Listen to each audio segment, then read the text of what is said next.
All right, good morning and welcome to Consumer Affairs Day in Fairfax County. I'm Rebecca Makeley, Director of the Department of Cable and Consumer Services.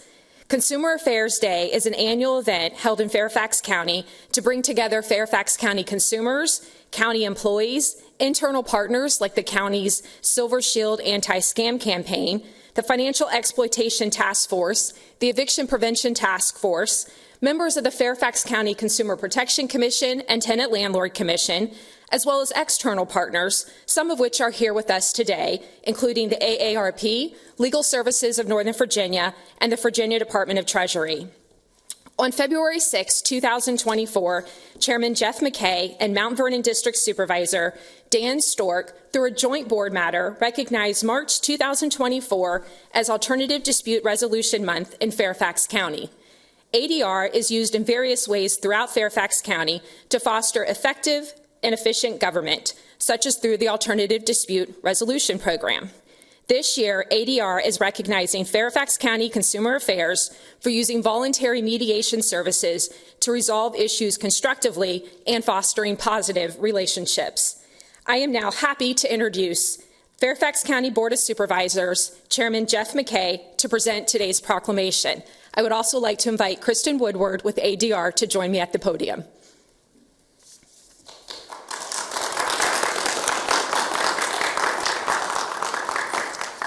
Well, thank you very much, Rebecca. Good morning, everyone.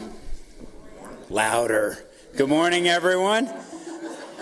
Much better. Well, it is an honor to be here with you all this morning, and I want to thank, Rebecca mentioned our wonderful county staff and our partner organizations who help us in Fairfax County with alternative dispute. And I want to personally, on behalf of the Board of Supervisors, say thank you to all of you for your hard work. And you know, at a comedic level, we are in the midst of budget season, so I might need your services with some of my colleagues whose names appear behind me. But in all seriousness, we do appreciate the work that's done, and I know that some of the issues that you work on are difficult ones, and this is an opportunity for us to honor you, but also to make the county residents aware of the existence of the services that we have in the county, and also of the awesome work that so many of you do. And so I do have a proclamation that was approved by the Board of Supervisors, as Rebecca mentioned, and I'm going to read it. It's not that long, don't worry, but it's important. Whereas alternative dispute resolution, ADR, encompasses a variety of problem-solving processes designed to assist parties in resolving their disputes collaboratively and provides an informal alternative to traditional complaint processes. And whereas preventing and resolving conflict through alternative means such as mediation, conflict coaching, conciliation, and conflict management skills training promotes mutually agreeable outcomes, improves and preserves relationships, and fosters effective communication.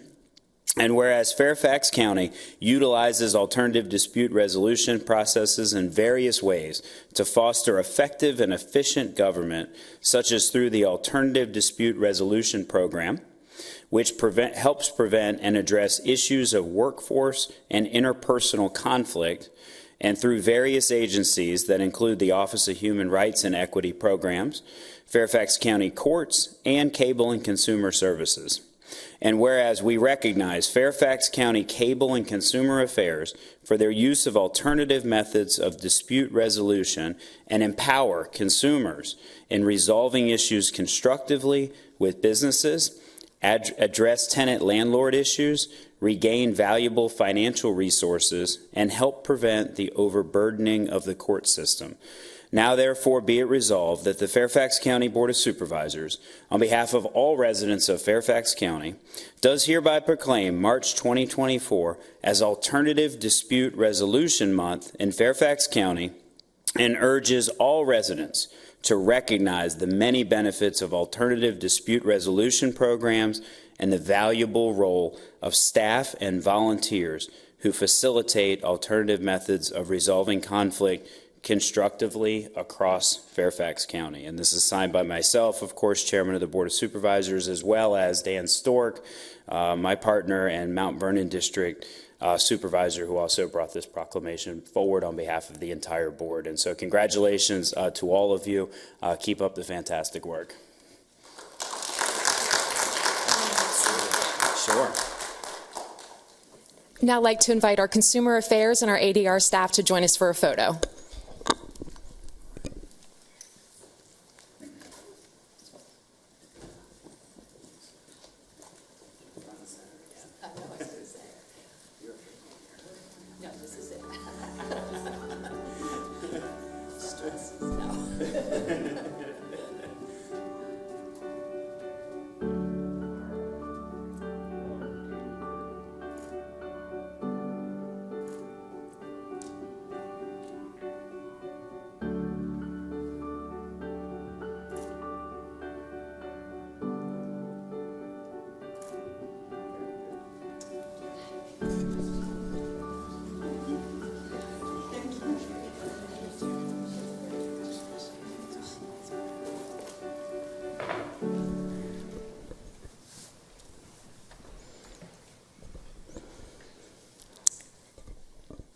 Thank you again, Chairman McKay, for your support and joining us this morning to kick off Fairfax County Consumer Affairs Day. Soon you will hear from consumer specialists who will provide a high-level overview of Fairfax County consumer affairs. Throughout the day, they will dive into topics such as tenant-landlord lease agreements and maintenance issues, purchasing a vehicle and responsible vehicle ownership, medical billing, and financial fraud and scams. Today's presentations will go until around noon with a break around 10:30. If you're joining today's event in person, please visit the Virginia Department of Treasury booth in the lobby to check whether you have unclaimed funds. Please also stop by our Consumer Affairs booth for additional educational information. Whether you are joining us today in person in the Government Center or remotely via Channel 16, we are grateful that you are here to celebrate Consumer Affairs Day in Fairfax County, and we hope you find today's information helpful. All presentations will also be posted online next week and available to watch and to share. Now, I will turn it over to someone who's been supporting Fairfax County consumers for over 25 years, Consumer Affairs Branch Manager Susan Jones, who will provide us an overview of consumer affairs.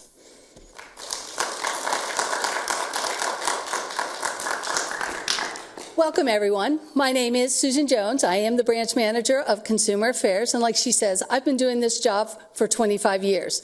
I actually came from a law enforcement background previous to this job and transitioned very easily into consumer affairs. I believe in what we're doing. We want to help citizens. We are here for you, and this is a good program. Anytime you need our assistance, please let us know. We're happy to help you.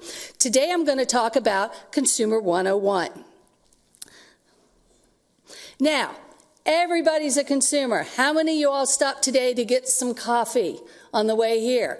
I don't drink coffee, but Diet Mountain Dew's for me. But yes, everybody is a consumer. Whether you're purchasing a car or a cell phone or a home, everybody is a consumer in some way. And that's why we're here. You're renting a townhouse or an apartment. Everybody is a consumer. Now, what do we do at Consumer Affairs?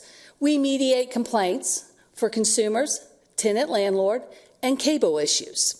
We also investigate, once we get a complaint, we have two different laws that we really look at, the Virginia Consumer Protection Act and the Virginia Residential Landlord Tenant Act. Those are our two main laws that govern what we do. Now, we have my wonderful staff that you're going to meet here eventually. We are here Monday through Friday, 8 to 4:30, and we have an advice line. Believe it, staff can tell you that could take up 4 hours of the different kinds of advice inquiries that we get. Something about the word consumer kind of triggers people off, but that's okay. We don't mind. We enjoy that you call in. If we don't know the answer, my staff is very good about saying, let me see what I can do for you. And we will talk to staff, research, and we will get back to you. So just know there's somebody out there Monday through Friday to give a call, and we can see what we can do to help you. Now, what you need to do, you've got a complaint. Let's say you went to a store and you purchased a shirt or a dress, and you got home and you decided, what was I thinking? Why did I go ahead and buy this? I don't like it. You go back to the store and you try to return it. You come to find out the store says, I'm sorry, no. There's a no refund policy. You can't return it. And you're like, well, what do I do? Consumer Affairs. Let me file a complaint. So that's what you can do. You can file a complaint online, You can download it from our website. We can mail you. If you call one of the consumer specialists, we'll be happy to mail you a complaint. Or you can come into our office, and we have a computer set up, and you can sit there and actually do it online, and we will assist you. Now, what we want to do for the consumer complaint, I understand when things happen. Let's say you hired a contractor to do something on your home and it's not going well and you're very, very upset. Understand when you file a complaint, it's okay to be upset, but it really does help us if you're very detailed in what you're doing, if you can keep the emotion out of it, because sometimes people say, well, this contractor said this to me and I was upset. It kind of takes away on the purpose of what you're trying to do. So if you can be very detailed, that helps my staff understand what you would like. And then, of course, you want to have receipts, invoices. I can tell you right now, if you're hiring a contractor, please always get a contract. You'd be amazed at how many people call us and say, well, you know, this guy said he helped my neighbor down the street. And I said, sure, but I didn't get a contract. And, you know, to be honest with you, I don't even know where this guy is from. Now you've left us in a bind because we do need to know who the business is. And we've kind of gone paperless. So if you happen to have an email address, then that just makes our process quicker. We will process that complaint and we will send it out. But if not, we're happy to mail it and see what we can do to assist you. Now, we get the complaint. Let's say you chose to do it online. It immediately comes through our system. We will process the complaint. We will get all your documentation ready, and then I will assign it to a consumer specialist. They will immediately send it out to the business and also to you. You will get a letter from us saying, hey, my name is Prescott Barbash. I'm your consumer specialist. I will be in touch with you. So you know who you're dealing with. All right. And then on top of that, once we get the complaint out, then we start looking at those laws that I mentioned before. We kind of look and say, okay, did they do something like the refund policy? We do field visits. Maybe we go to that store and we look because by law, they are required where you're making your purchase to have a sign that says either no refunds or you have 20 days to return it. You have to have those things in a conspicuous place. All right. Sometimes they'll say, you know, like I said, no refunds or whatever, but you need to do that and make sure. But we'll go check it out and do field visits. Then we do our mediation process. Sometimes it's just lack of communication. You're upset, the contractor's upset, and you're just not working together. And that's what, you know, ADR does all the time. But, you know, you kind of talk to each other, and sometimes it does take a third party like a consumer specialist to just be able to bridge that gap and to make things happen. And we will work in the interest of trying to find a resolution that's applicable to both people. And then once we've done that, sometimes, unfortunately, at the end of the day, we've done everything possible. We've tried every law, every trick we know, and we still can't get exactly what you want. Unfortunately, then we might have to say, you know, you might have to take it to court. We can give you resources for that. We do have voluntary arbitration. And what that means is both parties have to agree to it, but once they do, it is legal and binding. Now, a good thing that we have on our website, online data research. It's called Complaint Search. You can go on there. We keep it up to 1 year. And you can go on there and look, and you can put the name of the business. And if there has been any complaints in the last year, it pops up, and you get a nice little summary telling you what it's about. Because it's important when you're getting ready to contract with somebody. It's not so much that they had a complaint, because people complain. It's how they address the complaint. If you saw that contractor and said, oh, this person wasn't happy, however, this contractor made them whole, they were satisfied, everything was good, well, maybe I'll take a chance. Besides the fact that you're going to get references before you sign that contract and make sure that you know this is somebody that does and honors the work. But believe it or not, in 2023, for the first time ever that I remember, home improvement was the #1. It has always been tenant landlord. That is normally our #1 complaint and our #1 advice call. I can say right now, and the new year, tenant landlord has taken off. So unfortunately, home improvement is falling down below. But in this year, it just so happened that home improvement was that. So please check it out. It's a great tool for you to be able to see that. Outreach. This is National Consumer Protection Week. We have been busy all week long. This is our final day, so I can say at noon I will be taking a deep breath and happy that we've made it through National Consumer Protection Week. However, that's not where it stops. We are busy all year long. We are in the schools. You will be meeting Melissa, and she's got other staff that have now learned how to do the high school presentations. We are constantly in there because children today need to learn about leases, and they need to read the fine print, and they have to understand agreements. And so they do a very good job in the business area to be able to tell people, you know, hey, this is your mom and dad aren't always going to be there. You need to learn to do some of these stuff.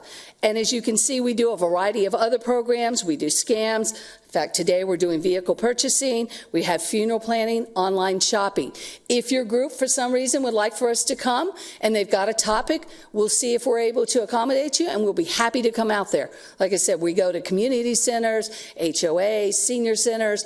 So we have a lot of things that we can do for you for outreach. Oh, yes, my boss just put this one on here, social media presence.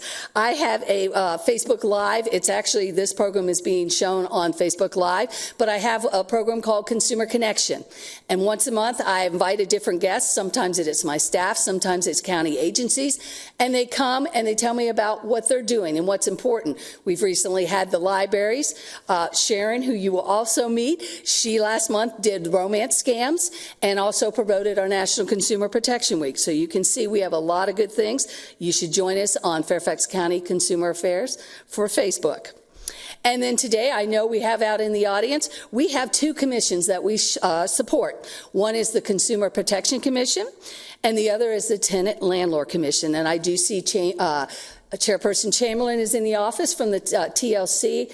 I don't think I see Commissioner Cradiville. He is from the Consumer Protection Commission, but I know they'll be around. So if you have any interest in being part of that, I'm sure they'll be happy to discuss and tell you what they do.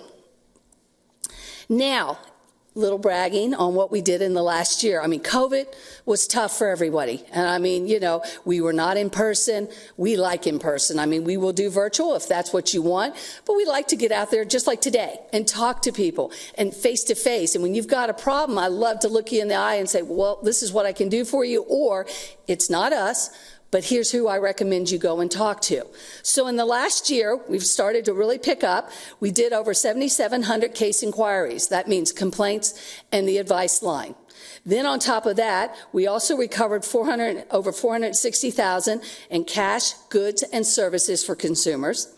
We conducted 149 outreach events to a variety of different consumer information.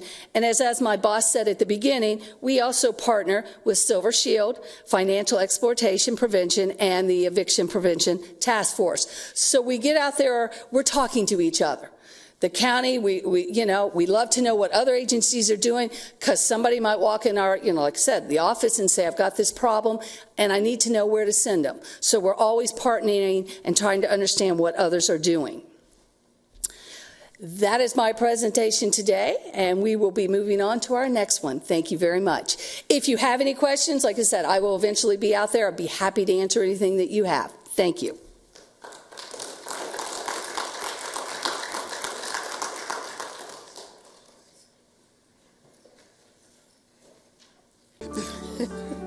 All right. Good morning. I am Sharon Willis with Fairfax County Consumer Affairs.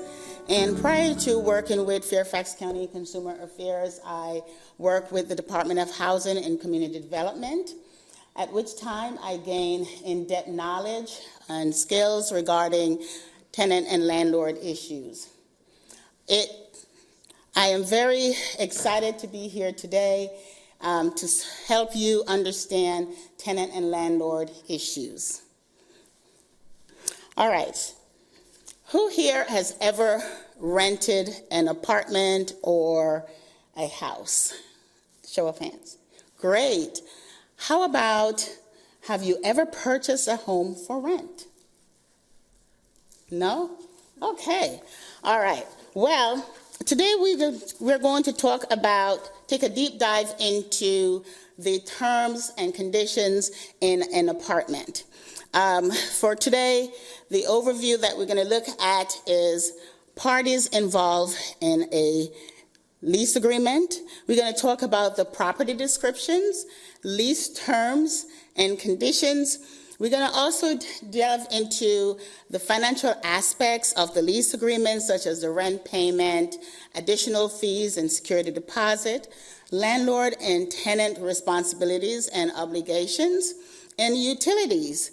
And at the end, we will wrap up with a recap of understanding your lease agreement. All right, so now that you understand what we're going to talk about, let's see what constitutes a lease agreement. A lease agreement is a legally binding contract between a tenant and a landlord. Sorry, I have to make sure I put my slides on. So a lease agreement actually is a legal binding contract between the tenant and the landlord. It includes the rules, the regulations, policies, and any provisions that the landlord decides to put in the lease agreement. So whether you're a first-time renter or an experienced renter, renting an apartment, a condo, a townhouse, or a single-family home can be very exciting. But one of the things that you need to understand is to know what is in your lease agreement. It covers the tenant that occupies the premises, and it's important to understand that a lease agreement is what constitutes your rights as a tenant. Now that you have understand what's in a lease agreement, let's look at the details that is crucial to both tenant and landlords. Properties involved. The landlord is the leaser and the tenant is the leasee of the property. So when you first get your lease, it will indicate the name of the landlord and you, the leaser. It also, property description. The description of the property should include the physical address and any units in that lease. It also should identify if there's any parking, any amenities such as parking, also swimming pool, fitness center, or playgrounds.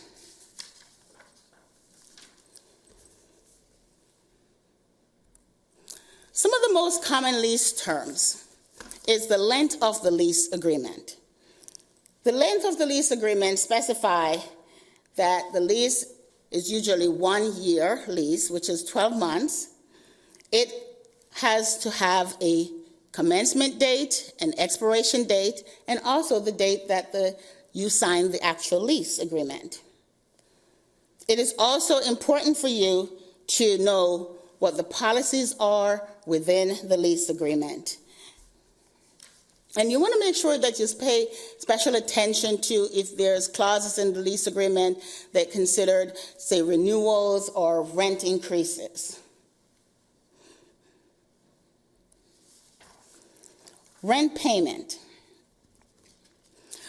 The monthly rent for renting an apartment usually is 1 month's rent.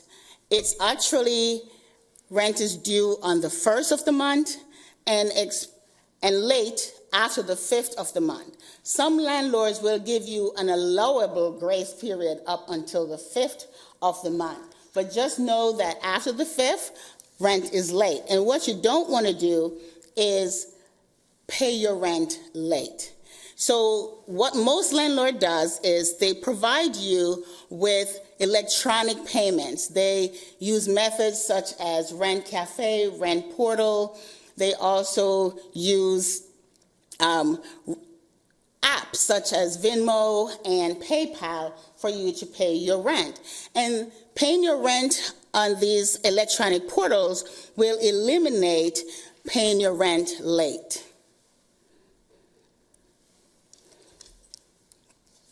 Security deposits. Security deposits is the amount of money that a landlord collect for you to lease the unit and occupy the unit. Security deposit it varies by jurisdictions. In the state of Virginia, the landlord can only collect up to 2 months' rent in security deposit. The security deposit is used to protect the landlord from any damages or beyond normal wear and tear. Also, the security deposit can be used for unpaid rent, unpaid utilities, and unpaid pet fees. So again, the security deposit is to protect the landlord. It's also refundable. The landlords have up to 45 days to return the security deposit. And if, say for instance, there are damages to the property once the tenant moves out of the apartment, then the landlord must provide the tenant with an itemized list of charges and deductions, plus how much the return of the security deposit will be. So you want to make sure that the landlord, that when you return your property after you move out of the apartment, you want to make sure that you return the property in the same condition that you received the property in, so that you will receive your security deposit. Utilities. Utilities, all landlords require you to pay utilities, but it should be specified in the lease agreement. In the lease agreement, it will say the landlord will take care of probably the water and trash, but the tenant is responsible for paying for the electric and the gas. So you want to make sure that you look at your lease agreement and see exactly what utilities are acceptable. Also, the landlord wants to know who will set up the utilities at the beginning of the lease, or disconnection of the lease agreement. So the tenant, normally if you're responsible for the utilities, it's your responsibility to set up the utilities and to also disconnect the utilities at the end of the lease term.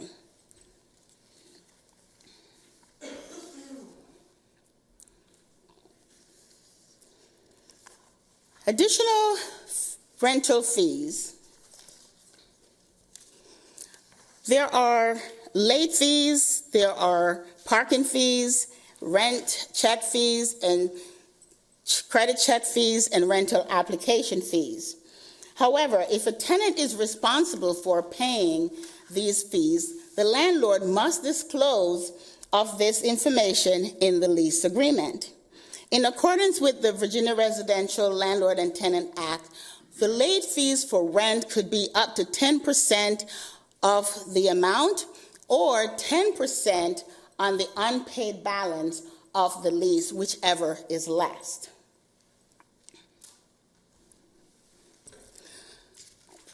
Let's look at property rules and policies. Renting a room in Fairfax County, I have come to realize that there are lots of people that are renting rooms in Fairfax County and don't really understand what their rights are when it comes to renting a room. A lease agreement should specify rules, regulations when you're renting a room. If you're renting a room, you should not just think that it's okay to take I agree to rent the room without having a lease. You want to make sure that you have a lease and you know what your responsibilities are. Oftentimes, basement apartments cannot be rented. However, you must check with the Fairfax County Code Compliance Department before renting your basement. Renting a basement, if the tenant is in that basement, and the landlord must provide 72 hours to do any kind of repairs in that particular unit, and also if, say for instance, there is an emergency, the landlord can enter that unit without providing you a notice. You also want to give the landlord access to the unit if there are any issues. Say, for instance, you call the landlord for repairs. A lot of times, residents may have other things going on and do not have the time to let the landlord in. So what you want to do is make sure that you set that time to have the landlord to come in and take care of any repairs that you need to get done. Understanding the rules and regulations and policies before signing a lease contract will help you to avoid any disputes or down the road.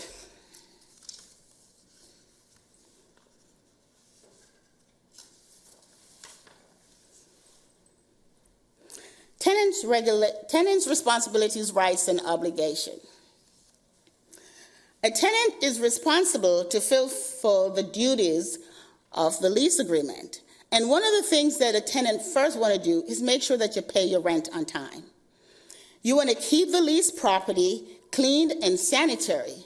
You want to also make sure that you can use the electrical, plumbing, air conditioning, and all the appliances in the unit in an undestructive manner.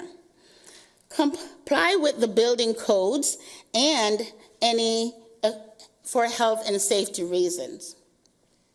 You should also promptly pay your utility bills. It is your responsibility as a tenant to clean and restore the property in its original condition upon move out. Tenants' rights, the landlord must also provide you with a copy of the statement of tenants' rights and responsibilities and a signed copy of your lease agreement.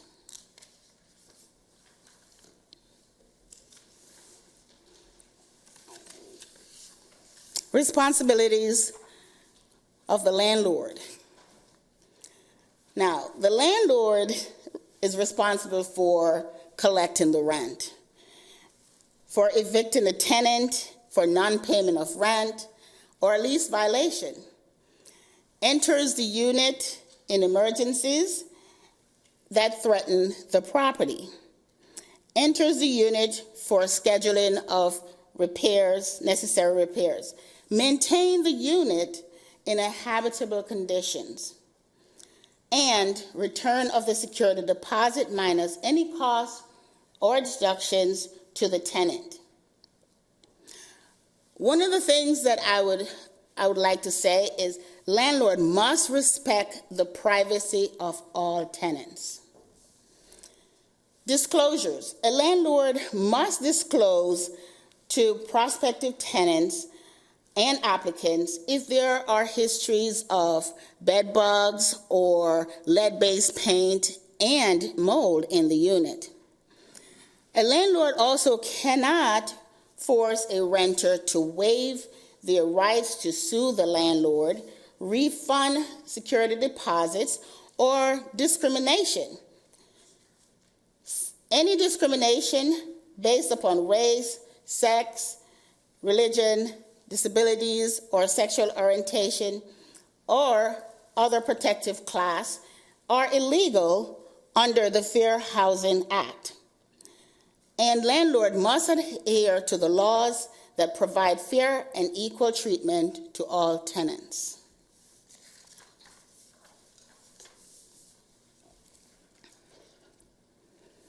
Lease terminations.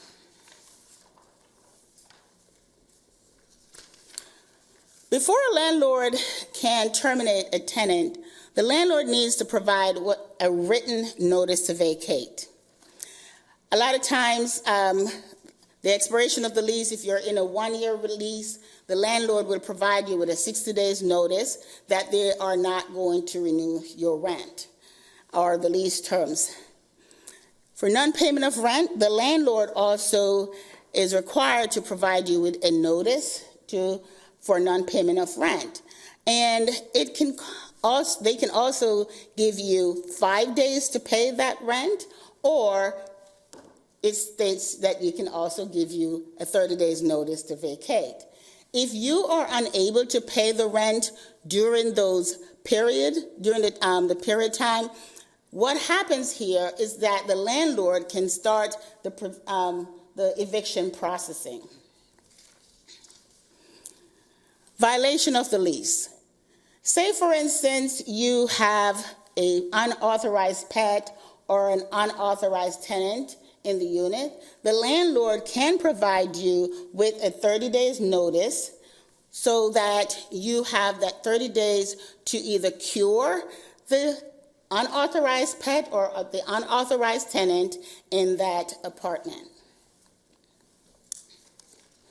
If you do not cure that unauthorized pet or unauthorized tenant, then the landlord has no other option but to provide you with a 30 days notice to vacate. Breach of the contract. If you breach a contract, again, the landlord will provide you with a notice to vacate if you cannot adhere to the rules and regulations of the contract. Lease terminations. Lease termination, the landlord can also provide you with the letter for you to terminate your lease. They will go through the eviction process.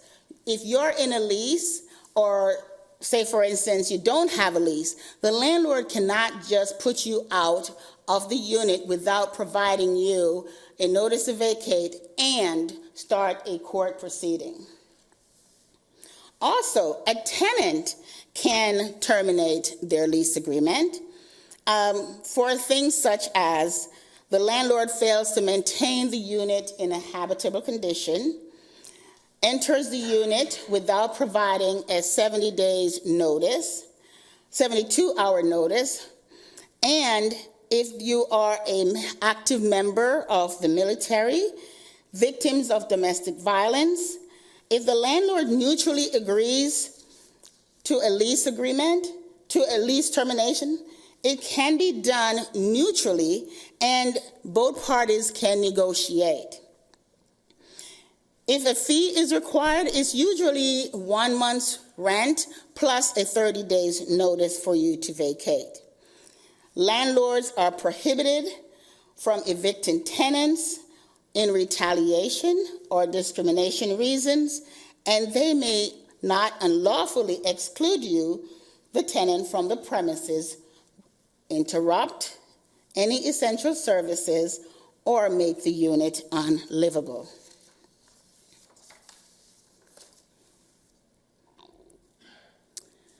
All right, so in closing, don't forget that understanding the lease agreement is very crucial. A lease agreement, you want to make sure you read through every section of the lease agreement. If you do not understand something about your lease, ask questions. Ask your landlord or ask the apartment community property manager, or you can call us, and you can also visit the Virginia State Residential Landlord and Tenant Act to get some insights as to how you can answer your own question. You want to make sure that the lease is signed and you receive a copy of the Statements of Rights and Responsibilities. And one last thing, never, ever agree to a verbal agreement. Thank you. My name is Melissa Pickham. I'm a consumer specialist with Fairfax County Consumer Affairs. I've been with Fairfax County government for about 12 years now, and the last 8 I have spent with consumer affairs. So as a consumer specialist, I get the opportunity to assist tenants and landlords to understand their rights and responsibilities, to try to make sure that the relationships are cohesive and they're working well. So I have a question for you guys. Who here has rented an apartment or a house in the past and who has had maintenance issues that were not promptly addressed by their landlord? Yeah, I figured as much. I definitely have had those issues as well. You just heard from my colleague Sharon discussing lease agreements, and on that same topic of tenant-landlord issues, I'm going to now discuss dealing with maintenance issues in your rental unit. Dealing with maintenance issues, again, is such a big concern of ours because we do receive a large number of complaints from tenants and landlords regarding various issues, but a large part of that is because their landlord is not maintaining the unit. So, an overview of what we're going to discuss. Common maintenance issues that you may see in your rental, the move-in inspection process, tenants' responsibilities, preventative maintenance, landlord's responsibilities, the move-out inspection process, fit and habitable premise, the tenant's assertion and complaint process, and then where you can go for assistance. So for some common maintenance issues that you're going to see in rental units, some of the very common ones we see would be plumbing related. Now that could be a leak that's a large leak, or it could just be a dripping tub faucet. Both are equally annoying, and they should be addressed for sure. You could also have a toilet that's not flushing, or maybe a toilet that's just constantly running. Anywhere there's leaking water, there could be a potential for mold. We also hear a lot about pest control issues, whether it is mice or roaches. Unfortunately, we also hear a lot about bed bug infestation. So HVAC issues, whether they're heating or air condition related, appliance failures. Sometimes it's your dishwasher stops working, or maybe your disposal isn't working. All those things are quite common in rentals. Then doors and windows, are they opening and closing properly? Do the locks work? And especially in a rental apartment, those closet doors come off the hinges all the time. That's a very common thing. And then electrical issues. It might be as simple as replacing a bulb, but it could also be something serious that could be a fire hazard. So those are some of the common ones that we hear about. So now we'll talk about the move-in inspection process. That move-in inspection is a requirement under the Virginia Residential Landlord-Tenant Act, and it has to be completed within 5 days of the move-in. So it is generally completed by the tenant, although the landlord can be involved as well. But because as you're moving in, as you're moving through your unit, you may find things that you didn't notice on the initial walkthrough. As you are unpacking, you might find a drawer that's not sliding well. Those are things that you're going to want to put on your move-in inspection. The purpose of that move-in inspection is to protect both the landlord and tenant, and you're keeping a written record, so when you vacate the unit, you know if there were issues that were there that were present at the time of move-in. You want to make sure they're documented so you're not held responsible for any of those repairs. Part 3 of the Virginia Uniform Statewide Building Code is the Virginia Property Maintenance Code, and that outlines the regulations for maintenance of all existing buildings and structures, and includes regulations for unsafe buildings and structures. So some of those common violations of that Virginia Building Maintenance Code that you are writing down on that move-in inspection, if they're a violation of the Virginia Building Maintenance Code or Property Maintenance Code, it is going to be need to be addressed promptly by the landlord. It is also possible that some of those things are just cosmetic in nature and you just want it on the record so you're not held responsible. But those ones that are an actual violation of the Virginia Property Maintenance Code, like maybe no heat in the winter months or no air conditioning in the summer, those are the things that cause really big problems. You see the cute little mouse. He's definitely adorable in this picture, but I promise you, if you're paying rent, especially in Fairfax County, you're not going to want to see any of those guys in your rental unit. So now we'll talk about tenant responsibilities. So the tenant has a responsibility, first and foremost, to keep the landlord informed when there are issues in that rental unit. You know, your landlord doesn't live there from day to day, so they don't know if things are breaking. You can't assume that they're going to just know that. You have to tell them if something goes wrong. You have a responsibility to allow the landlord access to that unit. So many of the complaints that we receive, once we get started investigating and discussing back and forth with the parties, we find out that the landlord has attempted to make those repairs, but the tenant, for whatever reason, is refusing to allow access. And that, is really delaying the entire process of making those repairs. And the reality is, you could be in violation of the lease. You could actually face eviction if you're not allowing the landlord reasonable access. It's so important to be flexible. If you're not comfortable with your landlord going into your unit when you can't be present, please make arrangements to have somebody else there. It's certainly, some people are just not comfortable with people in their space, and that's fine, but you need to be able to make arrangements. And you have to be flexible as well. It is also possible that the tenant could become financially responsible for damages, especially if they caused the damages, or their friends or family, whoever was in their home, caused those damages. Then the tenant is going to be responsible for the damages.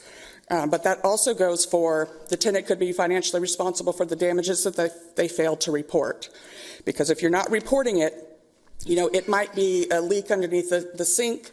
That could be a quick and inexpensive repair, but if you're not reporting that leak could actually cause extensive damage into not only your unit, but the surrounding units. So again, you have to report those issues.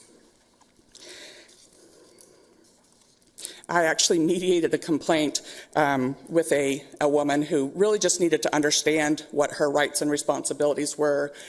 She was being charged for almost $5,000 in mold remediation, and when it came down to it, there was mold in one of her bathrooms, and she said, well, I don't go into that bathroom. It's my adult son that stays in that room. Well, he never reported to her or to maintenance that there was an issue. And so by the time maintenance became aware, it was a huge mold issue. I have pictures, and the entire walls are covered in mold. And again, unfortunately, that did become a tenant responsibility because they failed to disclose to the landlord that there was an issue. Again, the tenant also has the responsibility, as Sharon discussed, of following the rules and regulations that are in your lease agreement. And then also, you want to keep your unit clean to avoid pests. Although I will absolutely say that it is entirely possible that even really clean homes can become infested. So you want to make sure that if something arises, if you see pests in your unit, that you report that to the landlord so they can address it quickly before it becomes a big problem. So let's talk about preventative maintenance. So preventative maintenance items, sometimes they are requirements of the tenant, but sometimes the landlord is going to maintain those things. So you're really going to want to refer to your lease agreement to find out exactly who's responsible for what. Because if you're renting a home or a townhome, it's more likely that the landlord's not going to be on site, so they're not going to be there all the time. You're going to want to replace those filters, change the smoke detector battery. Light bulbs, as they go out, you want to make sure that you replace the light bulb. You might think, oh, that's a hall that I don't really use much, but if you're not replacing those light bulbs, you don't know if maybe it's a more serious problem. Maybe water has gotten into that light fixture, and that's the reason that the bulb has gone out. If you try to, if you swap it out and it still doesn't work, then you know that that's something that must be reported. And then check for leaks. It doesn't take much. You literally can just, peek under your sinks every once in a while, look around the toilet and the tub just to make sure there's no water anywhere. If it didn't just happen when you took a shower, you need to make sure that you report it. Cleaning gutters, again, that's going to be something that is more likely on a single-family home or a townhome. And recalking, not all landlords want you to recalk on your own. I will say that my husband, although he has great intentions, His caulking is not very great, so I prefer him, hire a professional. But if you don't have fresh caulk around your sinks and tubs, it really can allow water to seep in, and then that could become a bigger problem, which could possibly lead to mold. So now let's talk about landlord's responsibilities. So we talked about the landlord needing to make sure that move-in inspection is completed. Again, that has to be completed within 5 days of the move-in. And both the tenant and the landlord should maintain a signed copy of that. And again, that's for everybody's records to keep us all on the same page. The landlord also has a responsibility to disclose any mold that's present at the time that a tenant takes possession of a unit. And then if mold arises or grows as they're living in the unit, the landlord has a responsibility to remediate that mold. The landlord also needs to make sure that all building and housing codes are followed and make prompt repairs whenever problems arise. Now, I will say prompt repairs is kind of vague, and unfortunately, it's not clearly defined. But the reality is, as long as the landlord is making a reasonable effort to make a repair, then they're probably acting within the law. But, if something is on back order and they can't get the part, that might delay a repair. It's very frustrating for the tenant. We certainly realize that, but you still, need to realize that, they're working on it. But if at any point you feel like they're not working on it, or maybe their version of prompt isn't really accurate, then you can certainly contact Consumer Affairs. And then the landlord has a responsibility to provide a 72-hour notice prior to entering the unit. But I want you guys to think about whenever you have put in a service request for maintenance, the landlord is not going to have to give you a 72-hour notice that they're coming to make repairs. You've literally told them that there's a problem in the unit, so they are going to be able to enter that unit to make those repairs. And then again, if there's a delay in receiving parts or something, it could string it along. They might be entering a couple of times throughout a week or so. You need to be flexible with your landlord. They're not trying to come in there just to see what you have. They should be coming in there to make sure that the unit is well maintained. Okay, so now we'll talk about the move-out inspection. Move-out inspection is very similar to that move-in inspection. It's usually done on the same form. It's conducted basically to find out if there were damages created by the tenant during their tenancy. The tenant does have the right to be present during that inspection, but the tenant needs to request that in writing from the landlord, because the landlord is probably just going to schedule it and go do it, as soon as they're able. But they should definitely, the tenant needs to let them know if they want to be there. Following the move-out inspection, as Sharon discussed in the lease agreements, the landlord does have 45 days to return the security deposit, and they should be providing an itemized list that lets the tenant know of anything that was kept or withheld from the security deposit to pay for any damages that the tenant caused. And then we also like to give the tip, when you're doing your move-in inspection as well as your move-out inspection, or just right before you hand over your keys, take a picture. Take pictures throughout the unit. So if any issues arise, if there's any discrepancy between what you think you left the unit looking like and what the landlord thinks, you'll have that picture evidence to show that, no, that was present on my move-in, and so you can't, you shouldn't hold me responsible because it was already there. Okay, so let's talk about fit and habitable premise. Again, the landlord and the tenant have a responsibility to maintain that dwelling. The appliances that are supplied or the services that are supplied in that unit, they need to be operational. And if at any point they become inoperational, not working, the landlord does have a responsibility to make sure that it gets repaired or replaced. Now, this is also true for services that are included in the lease agreement. So if in your lease agreement your landlord was providing you cable service, the landlord cannot at any point decide that they're now going to discontinue your internet service because maybe you paid your rent late, or you violated the lease in some way, so now they're angry at you and they want to shut off the internet. That is not allowed. It would be a violation, and so I just want to put that out there as well. And then again, the tenant has to communicate any maintenance issues as they arise, because you can definitely be financially responsible for repairs if you're not reporting them in a timely manner. All right, so now we're going to talk about the tenant's assertion and complaint. The tenant's assertion is a court process. Basically, if you are feeling like you are not going to pay your rent, you don't think the landlord is owed the rent because they're not maintaining the unit, they're doing all of these things that have made you angry, they're not doing their end. Unfortunately, we hear from people a lot. And although it may be perfectly valid, we definitely hear from landlords and tenants that the landlord is just not doing what they're supposed to do. You can never withhold the rent from the landlord legally unless you file a tenant's assertion through the court. That is tenant's assertion and complaint. You're explaining exactly what the landlord has done or has not done to fulfill their end of the bargain.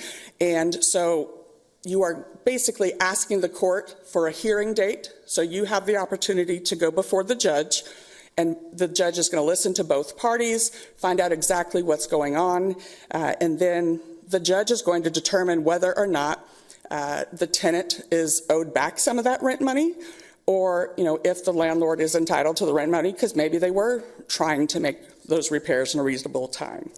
So please don't ever withhold your rent unless you file that tenant's assertion and place your rent money into escrow with the court.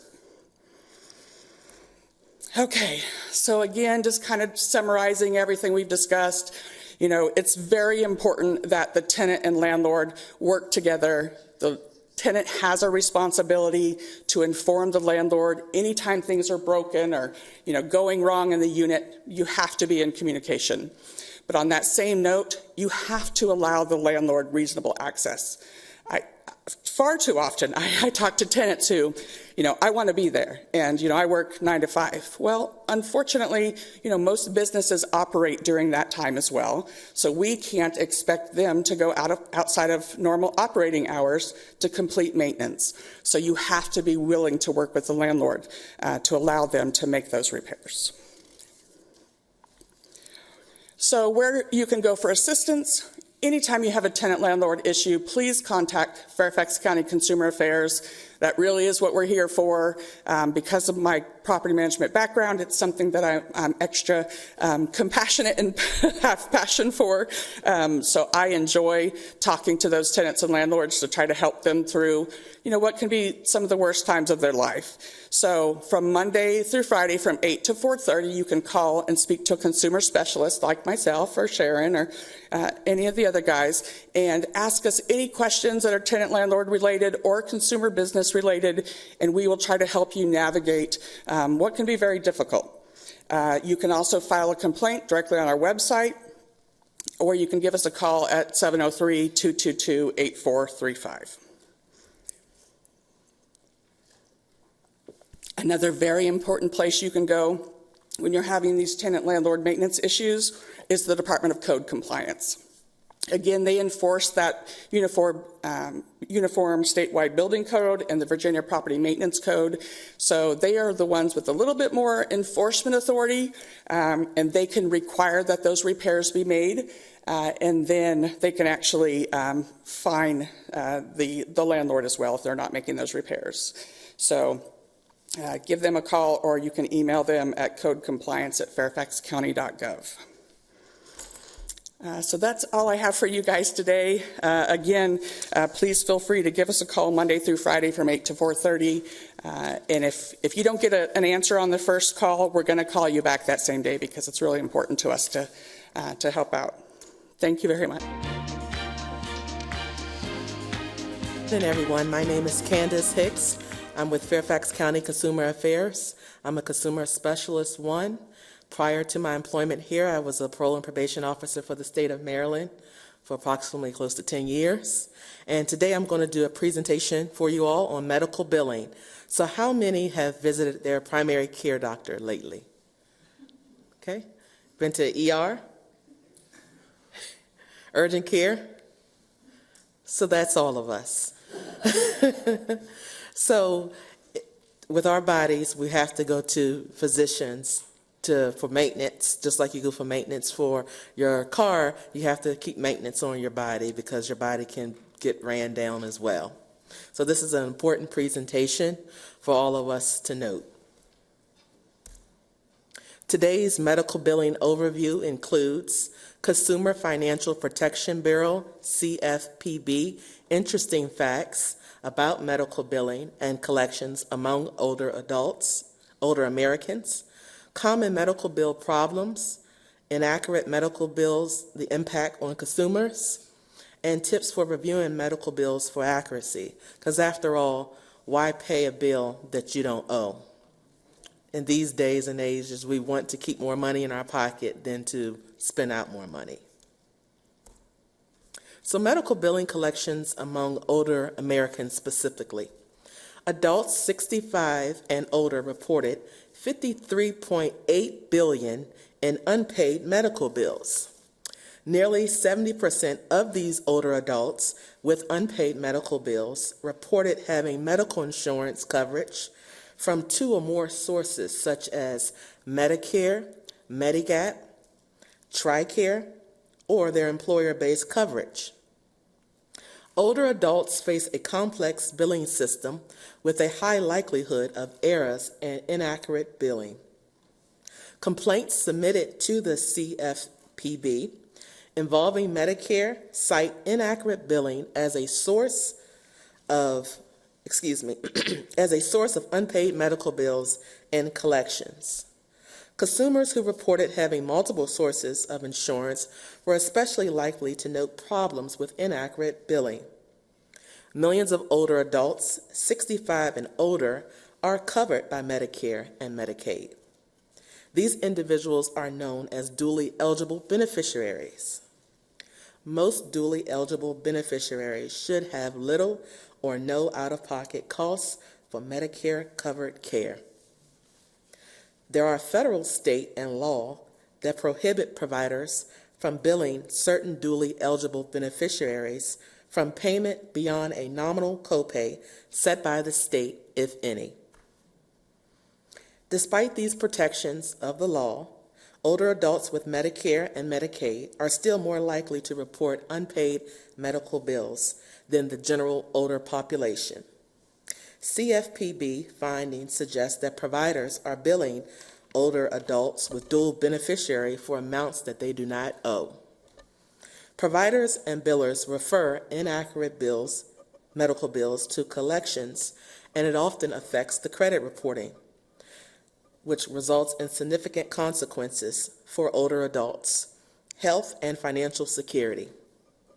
In CFPB credit reporting complaints, for example, older adults describe how inaccurate medical trade lines on their credit reports have affected their access to affordable credit. Older adults also report that trying to address inaccurate bills that are in collections and appearing on their credit reports takes a significant mental and emotional as well as physical toll. Older adults' unpaid medical bills by insurance coverage.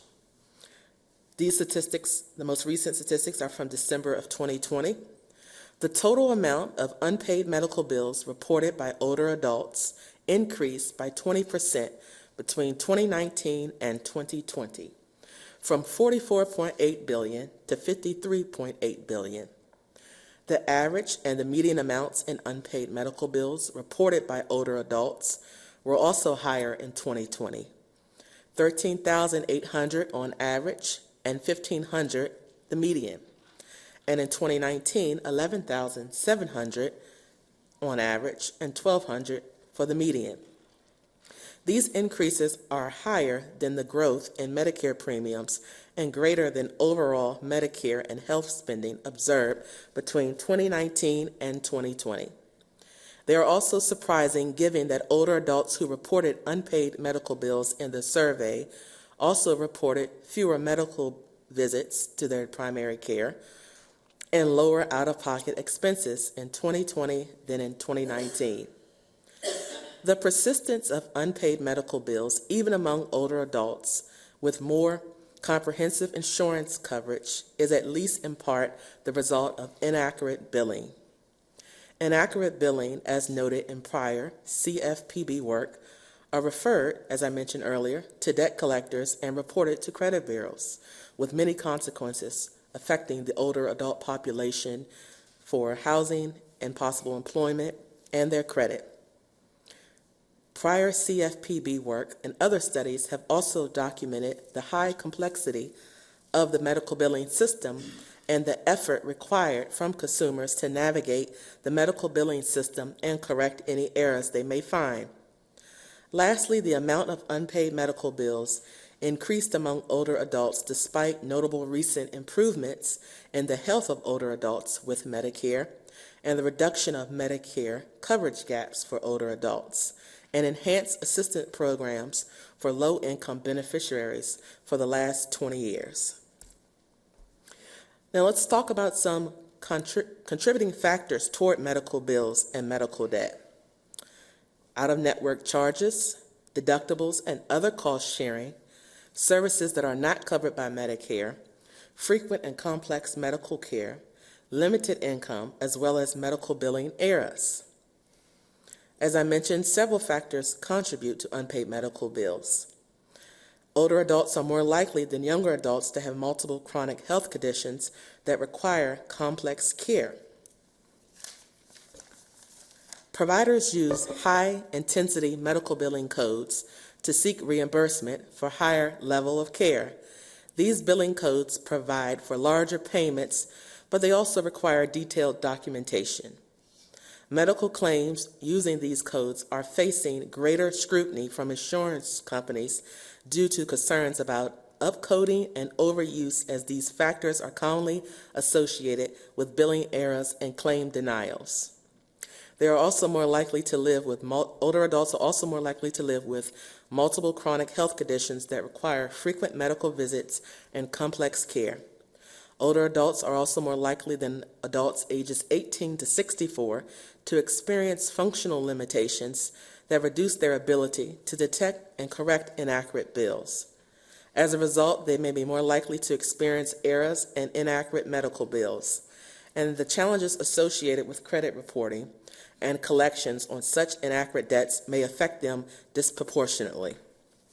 Older adults also are more likely to rely on multiple insurance plans to cover their medical services compared to adults ages 18 to 64. In 2020, 68% of older adults with unpaid medical bills were covered by 2 or more sources of insurance, compared to 11% of adults ages 18 to 64 with unpaid medical bills. Studies have found that multiple insurers increases the complexity of the billing process. Before you are billed, it is always best to visit a medical provider who is in-network than out-of-network. In-network healthcare providers have contracted with your insurance company to accept certain negotiated discounted rates. You will typically pay less with an in-network provider. Out-of-network providers have not agreed to the discounted rates. So, for example, my chief branch manager, sitting right here in the front, told us of a procedure that she recently had, and she assumed that it was covered in-network through her insurance provider.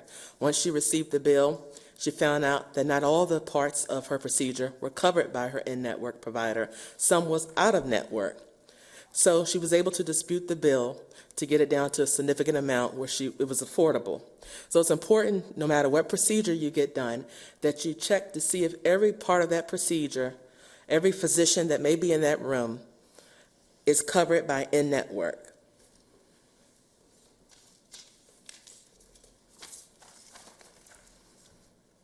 Also, before you are billed, make sure you write all your appointments down. For example, if you visited a cardiologist, just to discuss follow-up test results, and then you receive a bill for testing that you did not have done, that's a red flag right there that you should not be charged. So you should contact the billing department as well as your insurance company immediately to advise them that no testing was done at this visit, it was just a follow-up.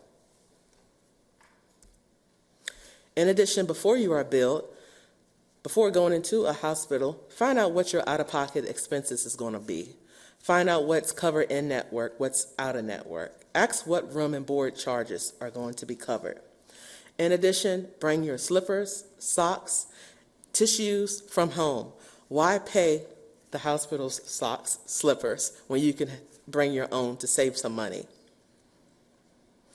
Also, make sure you obtain the correct pre-approval to bring your own prescriptions to the hospital. So don't just assume you can just bring your own prescriptions, because you don't, after all, want it to affect with whatever procedure you're having done. Once the bill arrives, this is important, review your statements and bills promptly. Don't be negligent and just let them sit there and say, I'll take care of them later. Typically, you will receive an explanation of benefits, EOB, from your insurance company, and then separate bills from each of your medical providers. If the hospital has sent you a summary bill, contact its billing department and ask for an itemized bill. You should receive that within 30 days of your request. In addition to reviewing the explanation of benefits, learn about the total cost for a visit or a procedure prior to having it done. The insurance company will be able to provide you with that information. Also, double-check your medical bills with the EOB to make sure you're not paying more than the amount that is listed. Now let's discuss some common medical bill problems. You want to verify your name and insurance information. A simple typo that changes the group insurance number can result in higher billings to you. Make sure hospital billings include your correct patient room number. So if you didn't have a private room and you had a semi-private room and you see that you charged for a private room, you want to contact the billing department immediately to have that corrected. Confirm also that you've been billed for the correct procedure. Errors can easily arise if the billing department enters the wrong billing code or makes some other clerical mistakes. Make sure you're not charged for tests or procedures that were never performed. Look for duplicate charges on items like medication, lab work, or other fees. There shouldn't be 2 entries for a single medical test. Also, bundled billings increase the risk that you may be charged twice for the same item. For example, assume a hospital room and board fees cover the cost of a nurse handling the patient and the medication. If the hospital also charges an oral medication fee, then it's billing you twice for the same service. If you have questions about what's included in the bundle fee or bill, contact your provider or the medical facility. In addition, common medical problems. Facilities typically bill for OR time by the minute, which can make errors in billing very time-consuming and very expensive. Because your anesthesia records state the time your surgery began and ended, they can be used to determine if the correct OR time was documented. Confirm that you have not been separately billed for items often included in OR fees, such as gloves or linens. If you've been hospitalized, check your bill to make sure you've been billed for the right type of room, as I mentioned earlier, and for the right amount of days. For example, you shouldn't be charged a private room rate, as I stated, if you stayed in a semi-private room, and you shouldn't be charged for 10 days if your stay was only 5 days. Of course, if you find a problem, call the provider, explain the billing problem, and ask for it to be corrected. When you receive the corrected bill, check to confirm that the problem has in fact been resolved as agreed. Always make sure you get the name of the staff that you discussed the issue with. If you're still having issues, you want to contact your insurance company if your medical provider does not agree to correct the billing. Explain that you've attempted to resolve the problem with the medical provider but have been unable to do so. If the problem is not resolved prior to the bill due date, pay that portion of the bill that is not in dispute. During a billing dispute, some providers may report the unpaid portion of a bill as a delinquent account. Check your credit reports.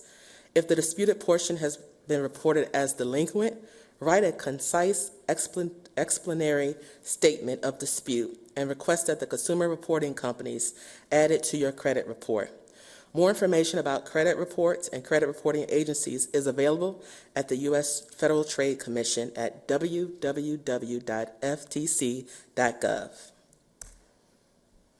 And also, you can file a complaint with our office. We receive about 2% of medical billing complaints. So if the medical visit occurred in Fairfax County, you can file a complaint with our office. If you have any bills or invoices, provide that information to us, and we will do our best to mediate it with the medical provider. In addition, if there's no resolution that is able to be reached between our agency and the medical provider, there is a rebuttal process that is available. And here's a search complaint history of our website, where you can see how we've handled other medical billing situations in the past. Of course, if you have any questions or concerns, or just want to chat about a possible medical billing issue, you can contact our office at 703-222-8435. Our advice line is open Monday through Friday, 8 a.m. to 4:30 p.m. Thank you for your time, and remember to check those medical bills before spending money you don't need to.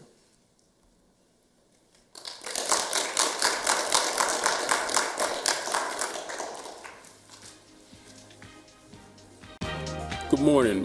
My name is Antonio Breyer. I'm a consumer specialist with the county. I've been a consumer specialist for about 18 months. And prior to me being a consumer specialist with the county, I have a background in law enforcement similar to Susan. I was formerly a probation and parole officer, and I was also the criminal reassignment specialist for Prince William County's public schools. However, today I want to talk to you about your experience around purchasing a car and taking your car to any of our local body shops in the county. Just some things you want to look out for and some things you want to have in your mind when you go through those experiences. So this is an overview. We'll be talking about your budget. You want to think about warranties and service contracts. We're going to talk about the limit law as it pertains to Virginia. And we'll also talk about your consumer rights when you visit one of our local body shops.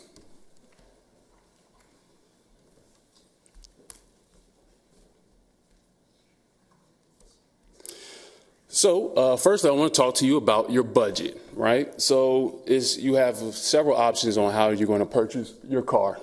You can have cash.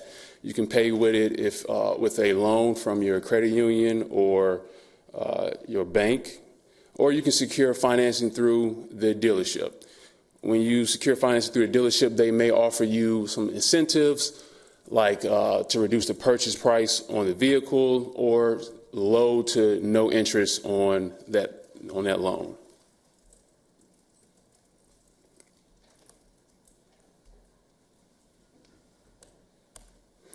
Okay, on this slide, I want to talk to you about the vehicle price monthly formula.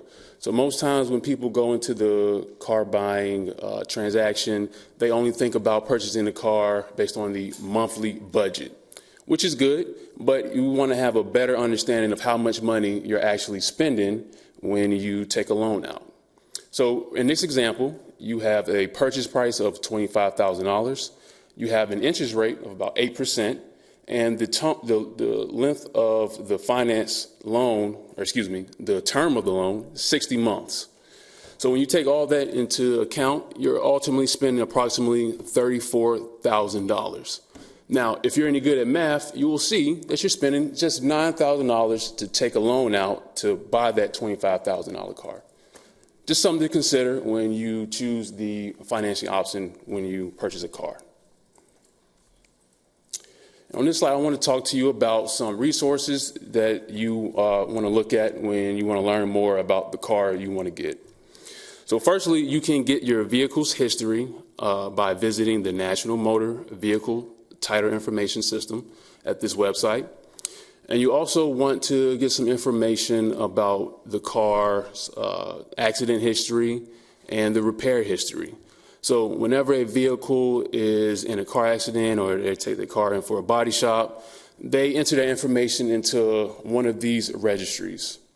They also include information like how many owners the car had before, and just a bunch of information you would want to know if you're purchasing a used vehicle.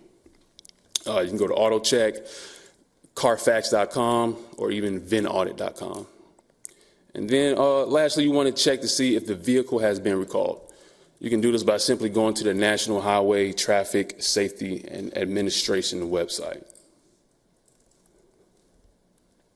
All right, so this is the fun part. So once you find your car, the car that you want to do a couple of things. You want to test drive that car.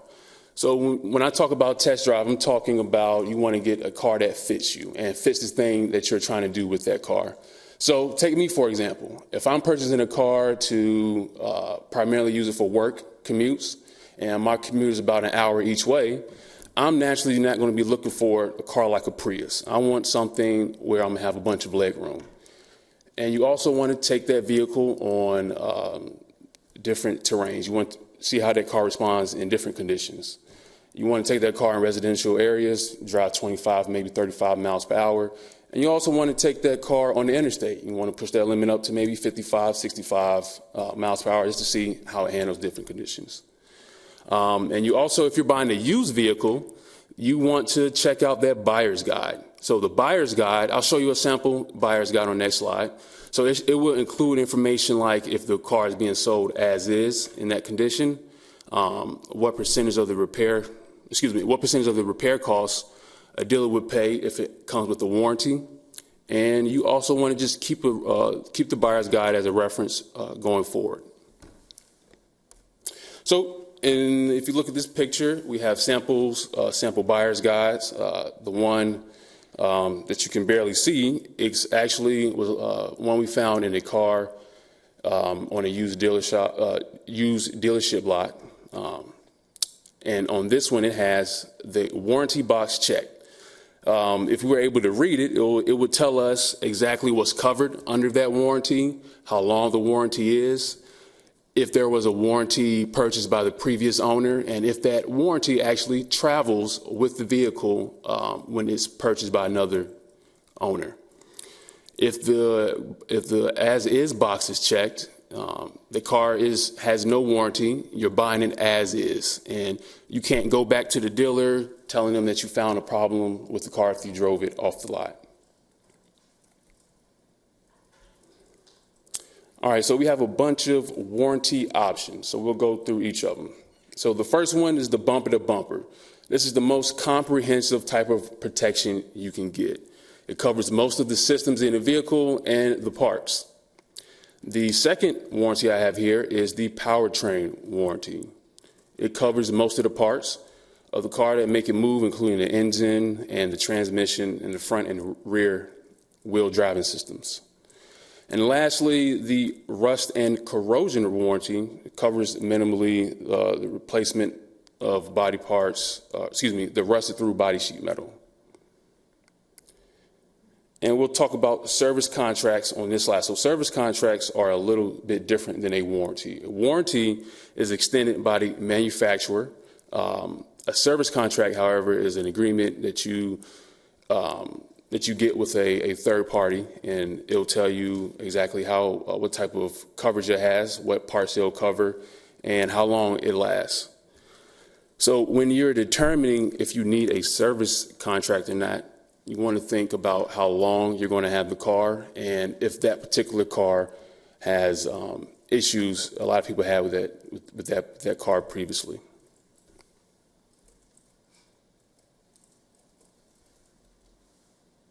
All right, we'll talk about what does as is mean. Like I said before, if you purchase the car as is, you do not have an opportunity to go back to the dealer getting any work done for things you find.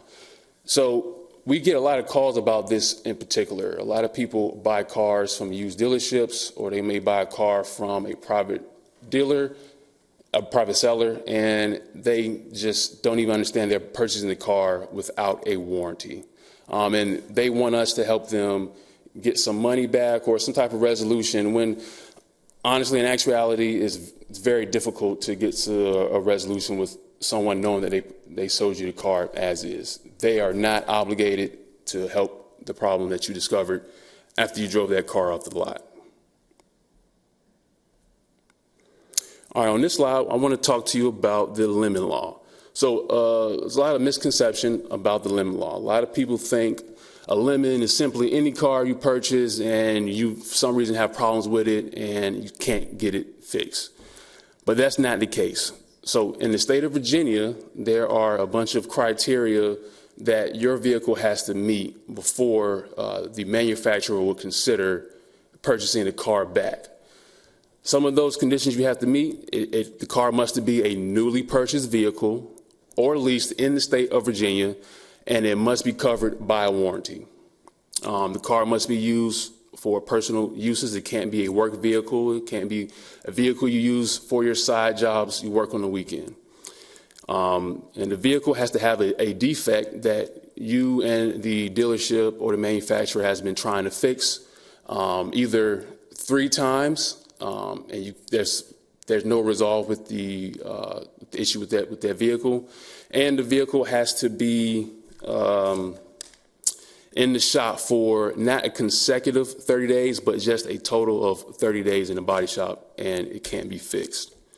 And it has to be something that deals with the safety of the vehicle, or even if the defect or condition doesn't affect the vehicle's drivability. Well, that didn't make sense. What I was trying to say was that the problem with the vehicle has to be something to deal with how the car drives. All right, when buying a new car in Virginia, so there's no automatic right to rescind a vehicle contract unless it's specifically written in the contract. So that simply means you can't return a vehicle just because you didn't like it in a particular amount of days. It has to be in writing in that contract with the dealership. However, there is one exception. So if you get your financing through the dealer and for some reason it falls through, you have the right to have that dealer buy back the car and get some of your money back. All right, on this slide, I want to talk to you about negotiating financing. When you want to negotiate the price of the car you're buying, especially if you're buying a used vehicle, you want to know how much that vehicle is worth on the market. You can check websites like Edmunds and Kelley Blue Book. They'll let you know what other people in the market consider the value of that vehicle. So, for instance, if you have a Honda Accord you're looking at, and you want to look at what's the value of that particular vehicle on the market. So, if it's a 2020 Accord with 40,000 miles on it, you want to see what other people are willing to pay for that same exact vehicle. And once you have that information, you have a bunch of room to negotiate with the seller or the dealer about the price of that used vehicle.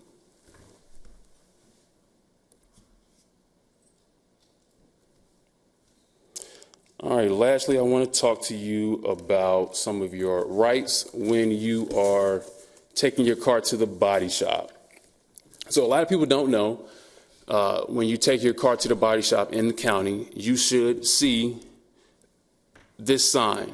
A long time ago, some of the people in consumer affairs, they went around and posted this sign on a bunch of body shops so that you can know what your rights are when you enter. A lot of people don't know all the things that you have rights to. So we'll run through them really quickly.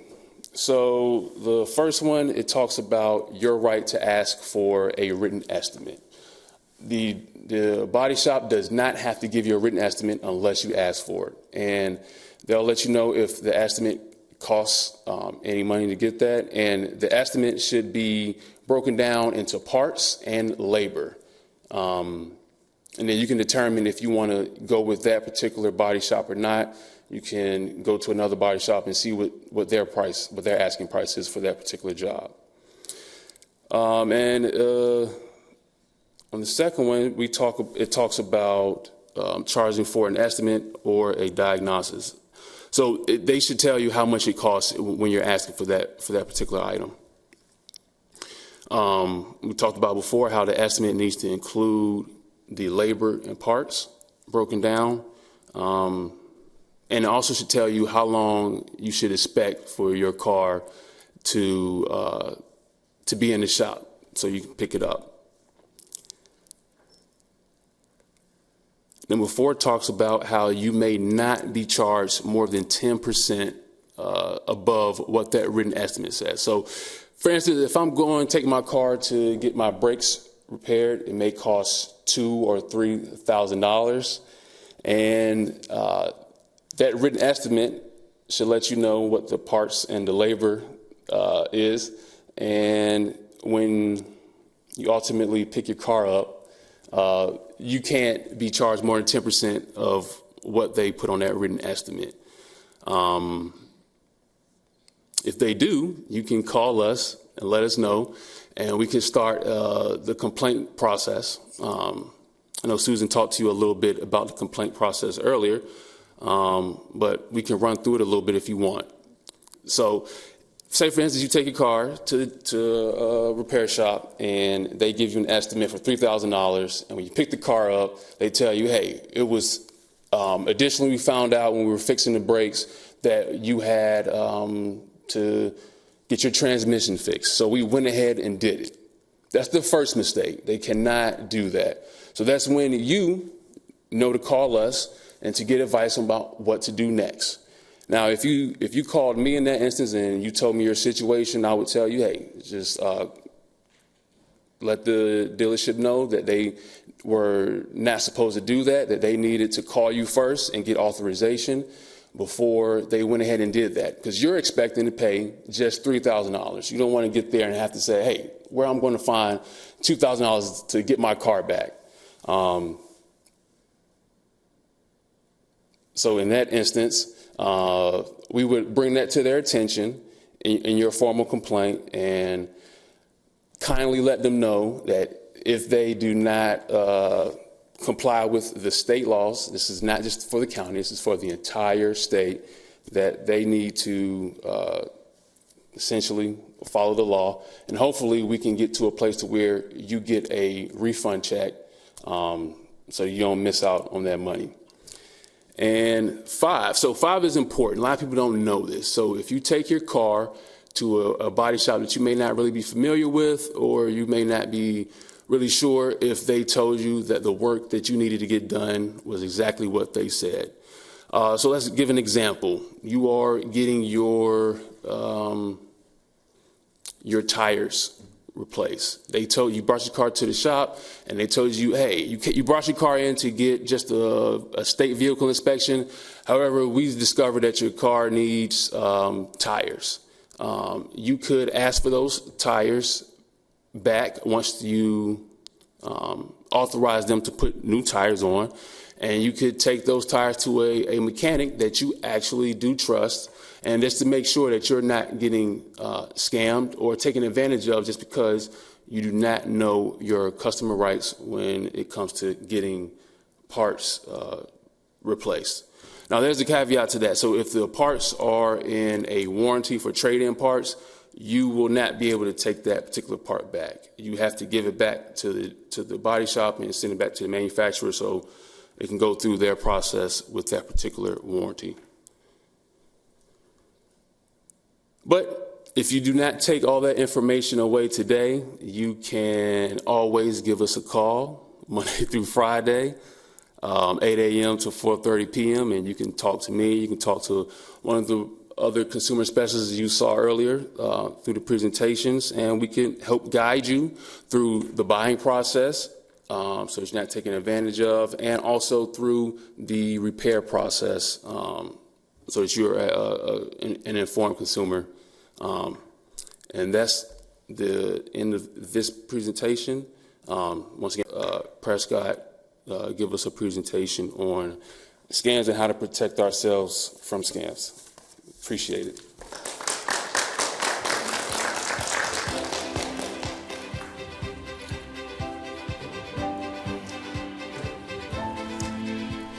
Thank you, Antonio. That was some great information on how to protect yourself in the automotive market with buying a car and getting your car repaired. My name is Prescott Barbash. I've been working with the Fairfax County Consumer Affairs branch for 22 years. I've supported hundreds of residents who have been scammed. I personally have been scammed. So I'd like to begin today by asking, have you seen an increase in the amount of spam and junk you receive in your emails and your email boxes? I see a lot of head shaking. Are you annoyed by telemarketing calls during your dinner hour? I see a lot of head shaking. Has anyone here heard about the recent gift card scam being perpetrated at our local Target stores? If you haven't, our police department arrested 2 men who were altering gift cards at the Target in Springfield Town Center. Ladies and gentlemen, it's happening in our community, and nobody is immune to being scammed. So today, I'm going to talk about how everyone in this room could be affected by scams, the nationwide and local impacts of fraud, and how to protect yourself. Let's go ahead and look at the national and Virginia fraud landscape.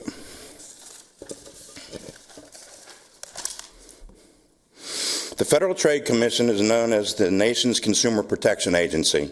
Its mission is to protect consumers by stopping unfair, deceptive, and fraudulent practices in the marketplace. Consumers can file complaints through the FTC's Consumer Sentinel Network.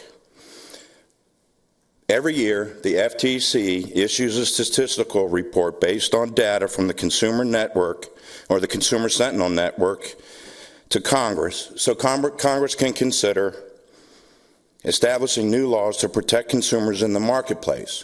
The following statistics are from the most recent report. This year, the Commission received 5.4 million total fraud reports, with losses totaling around $10 billion. That's $1 billion more than in 2022, and the highest ever reported losses to the FTC, even though the number of reports was about the same as last year. 1 in 4 people reported losing money to scams, with an average loss of about $500 per person. And email was the #1 contact method for scammers this year, especially scammers pretending to be a business or government agency wanting to do nothing but steal your money. Nationally, younger people reported losing money to fraud more often than older people. The average loss for people between the ages of 20 to 29 was approximately $480. However, when people aged 70 and over had a loss, the loss was much higher. For people between the ages of 70 to 79, the average loss was approximately $803. The average loss for people over 80 was approximately $1,450. The report showed still older adults are least likely of any age group to report losing money to fraud and abuse because they're simply afraid or embarrassed to talk about it. The FTC's report showed that Virginia's top fraud categories mirrored the national fraud categories. Key findings in the report showed Virginia ranked 9th in the nation with 97,746 total fraud reports, with losses amounting to $205.2 million. The median loss was $500. Statistics show the average loss for older adults who reported fraud in Virginia between the ages of 60 to 69 was approximately $600. Those between the ages of 70 to 79 was approximately $1,000. In Virginia, consumers reported losing approximately $33 million to identity theft and imposter scams. Identity theft is when someone uses another one's identifying information to commit fraud or theft. Scammers will use a person's identifying information to open bank accounts like a checking or savings account. They'll write checks against a person's existing bank account. They'll obtain debit cards and make withdrawals or transfers from the account without permission. Scammers will open new credit card accounts or make charges to a person's existing credit card account without authorization. They'll use the information to obtain government documents like passports and driver's licenses and obtain loans. The impact on victims includes denial of credit and loans, denial of public benefits, denial of medical care, denial or loss of employment, harassment by debt collectors, legal issues or arrest, stress, anxiety, and long recovery times. The best tip I can give you today is to check your credit report every year. You can obtain one free credit report from annualcreditreport.com. Every year you can request a free credit report through annualcreditreport.com, and what I like to do is each year I go to annualcreditreport.com and I pull my credit report from Experian. The next year I go to the same website and pull my credit report from Equifax, and then the following year I go to the annualcreditreport.com and pull my credit report for TransUnion. That way I can look at all three major credit reports on myself and find out if there's any incorrect information. Currently, the credit reporting agencies are allowing consumers to obtain a free online credit report through each of those credit reporting agencies. If you are the victim of identity theft, notify your bank or credit union, credit card companies, and one of the three credit reporting bureaus that you are the victim of an identity crime. Contact your local police or sheriff's department and file a criminal complaint. If you fall victim to identity theft while using the internet, you should file a report with the Internet Crime Complaint Center, also known as IC3. And finally, you can request an identity theft passport from the Office of the Attorney General.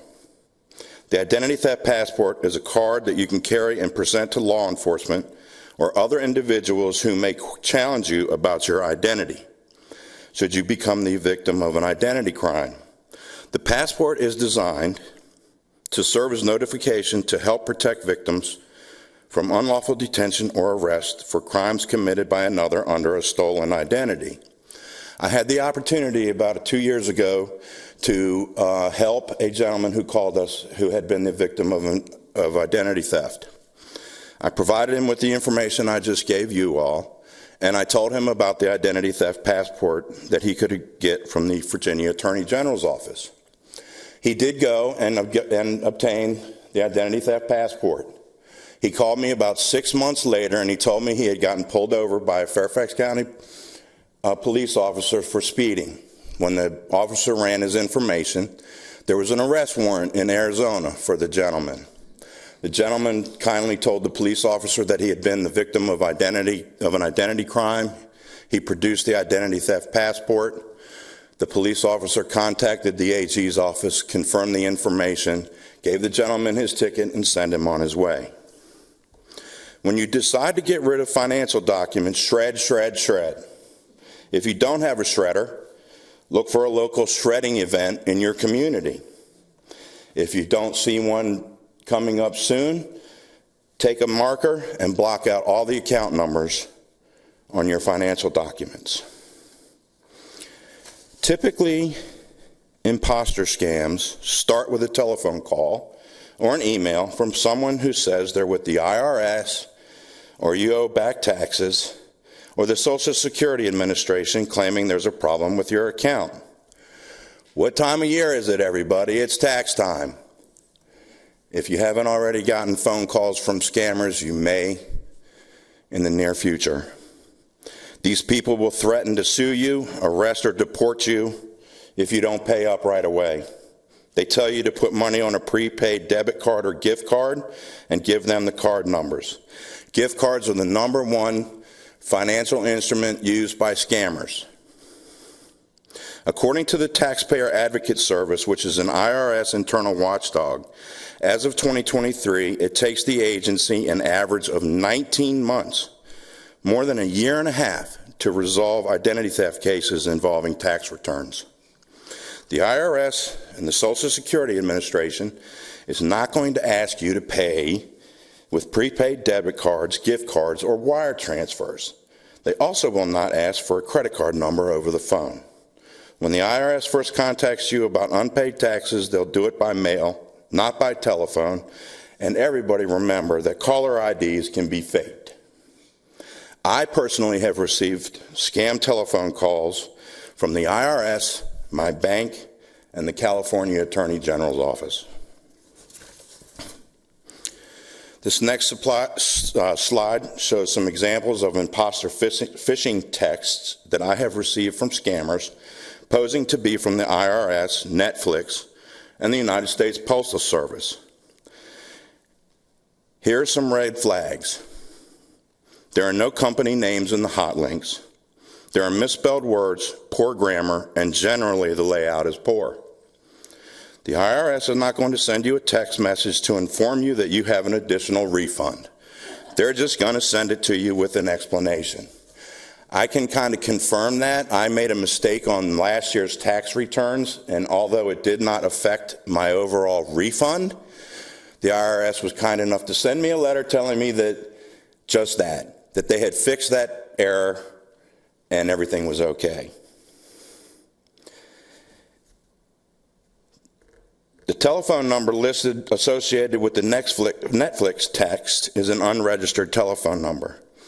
The ID number and parcel code listed in the Postal Service text are not Postal Service numbers or codes. Plus, when have you been online and purchased something and the purchasing system allow you to complete the purchase with an incomplete mailing address? I have never been able to complete a purchase online without providing a complete mailing address. How about you? Clicking on the link could unleash malware or ransomware designed to capture any financial information on your computer or cell phone. The best tip here is to hang up on telephone calls and ignore the text messages unless your cell phone provider has a mechanism for reporting these calls in text. I'm going to go back to the previous screen. If you see at the very bottom, my cell phone provider, when I get text messages, if they're not in my contact list, the text message at the bottom gives me the option to report junk. And that's exactly what I do. These telephone numbers and texts go into a database, and the cell phone provider can then block these people from using the system or using this number to commit fraud.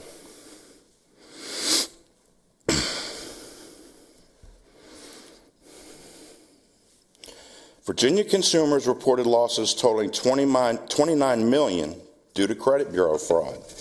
Every year, millions of Americans are victims of credit bureau fraud. This type of fraud occurs when someone uses your personal information to apply for credit in your name. This can result in fraudulent charges on your accounts, damage to your credit score, and even identity theft. The consequences of errors in a consumer credit report can be catastrophic for a consumer, shutting him or her out of credit markets, jeopardizing employment prospects, or significantly increasing the cost of housing. The Federal Fair Credit Reporting Act promotes the accuracy, fairness, and privacy of information in the files of credit reporting agencies. The key rights under this act are: 1, you have the right to dispute incomplete or inaccurate information in your file and report it to the credit reporting agency. The agency must then investigate and prove the information is valid. And 2, the credit reporting agency must correct or delete inaccurate, incomplete, or unverifiable information within 30 days of being notified. The credit reporting agency can continue to report incorrect information, but you have the right to submit your explanation of why you are not responsible for that debt in your file.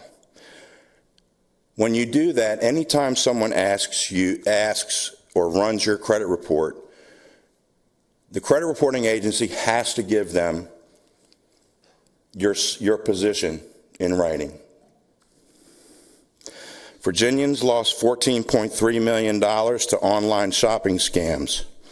Complaints in this category include undisclosed costs, failure to deliver the order on time, non-delivery of the item completely, and refusal to honor a guarantee on purchases made online.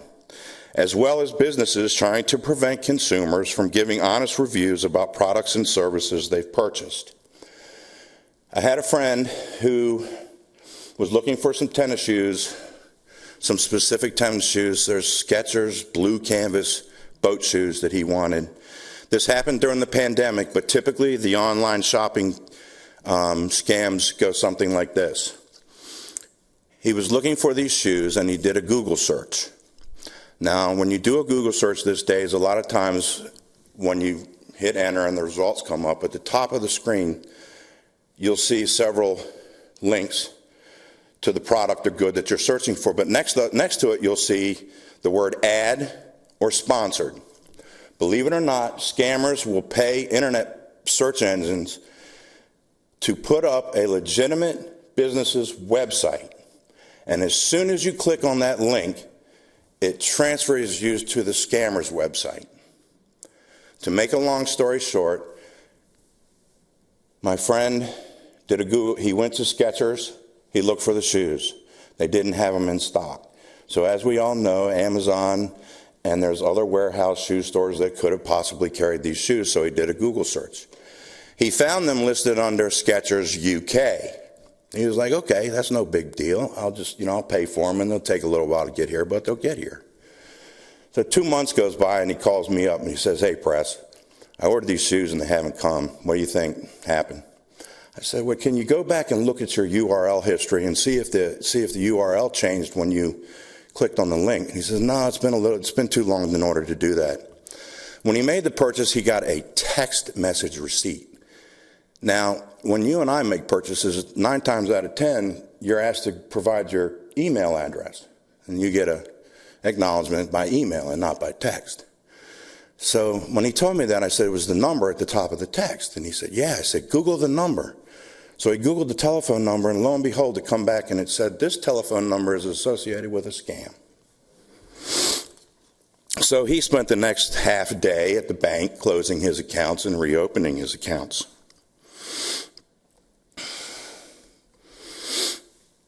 So always pay by a credit card or debit card, because these cards are required to offer consumer protections in their user agreements in the event you are scammed out of some money. Do not pay using Zelle or Venmo. These payment venues do not offer consumer protections if you're scammed, and they likely will not refund your money. We've all heard it before. Never give out sensitive information such as your bank account number, PIN number, or one-time access code. Go slow. Do an online search and look up the company name or the name of the person you are dealing with and add the word scam, review, or complaint to see if anyone else has been scammed. If it doesn't feel right, trust your gut and walk away. Talk to someone you trust. Describe the offer and see what they think. Plus, this will give you some time to think it over and decide whether you want to accept the offer or not. Banking scams ranked 5th among Virginia consumers. Typically, banking scams involve attempts to access your bank account. Typically, scammers will pretend to be your bank and send you an email or text message that asks you to verify your bank account information or debit card numbers. The following slide is an example of a banking text that I just received a few days ago. While I am a Bank of America customer, and this looks like it could be legitimate, since it appears to be sent by Bank of America, but if you look closely, it's full of incorrect grammar and poorly worded. Card stop, please verify your inputs. I don't really know what that means because I didn't I didn't use the bank. Dear who? Dear who? Dear comma. Your online banking is locked. We put a block on your profile. That's an awful lot to do to my account.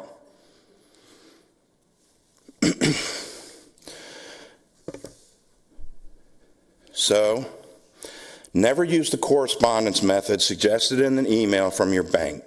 Go to the bank's website and call the number provided there. Scammers will pretend to be customer service representatives and ask for your personal information. Many of you may have heard last year of a Fairfax County resident that nearly lost $50,000 in a PayPal scam. She received an email claiming that she had a fraudulent PayPal charge. She then went to the PayPal app and confirmed the charge was there. However, she was unable to resolve the problem in the app, so she called the number in the email. But the person on the other end of the call was not a PayPal representative, it was a scammer. The scammer told the woman to download a program to her computer that she thought was a video conferencing program like Zoom. He promised to walk her through the steps to get a refund. Then he had her log into her bank account. Suddenly, her computer blacked out. Some way or another, the scammer convinced her that over $50,000 was deposited into her account, and she needed to send the money back via wire to an out-of-state bank. The $50,000 she wired to the scammer was money from her child's college fund, so you have to imagine how distraught she was. It took her several weeks and multiple back and forths with the banks to get her money back. The next scam category related to automotive issues. My associate Antonio Breyer just gave you all a detailed presentation on auto-related issues and how to protect yourself, so I'm going to move on to prizes, sweepstakes, and lotteries. Typically with this scam, you receive a card in the mail, telephone call, or email telling you, hey, you won.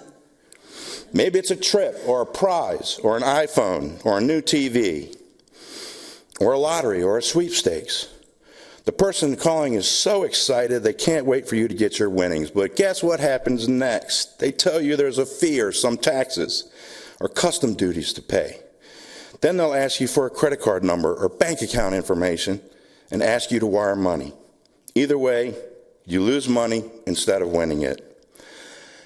About 3 weeks after I pay my cell phone bill, I get a text message from some scammer saying, thank you for paying your AT&T cell phone bill on time.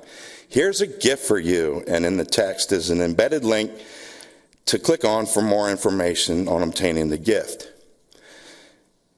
As I've said in the past, do not click on these links. They could be malware or ransomware designed to capture any financial information on your computer or cell phone. Scammers are so bold that our office, there's a group somewhere on the East Coast or somewhere claiming to be from the Fairfax County Consumer Affairs branch, and we have sweepstakes money for them if they will provide us with their personal financial information. Myself and my staff members have spent hours on the phone with people all across the East Coast calling us to verify whether or not this is a scam or not. So even the Fairfax County government is used by scammers. As nice as it sounds, it's highly unlikely that an organization will contact you just to give away a lot of money. So never pay to collect a prize. Keep your money and your personal information to yourself. Don't feel pressured. Take your time. Raffles and lotteries are different. With those, you are buying a chance to win a prize. Moving on to debt collection. Although many debt collectors are careful to comply with consumer protection laws, others engage in illegal contact. Some collectors harass and threaten consumers, demand larger payments than the law allows, refuses to verify disputed debts, and disclose debts to consumers' employers, co-workers, family members, and friends. Debt collection abuses cause harms that financially vulnerable consumers can ill afford. Many consumers pay collectors money they do not owe and fall deeper into debt, while others suffer invasions of their privacy, job loss, and domestic instability. Under the Fair Debt Collection Practices Act, a debt collector cannot contact you at unreasonable times, for example, before 8 a.m. or after 9 p.m., unless you agree. They cannot contact you at work if you tell them your employer disapproves.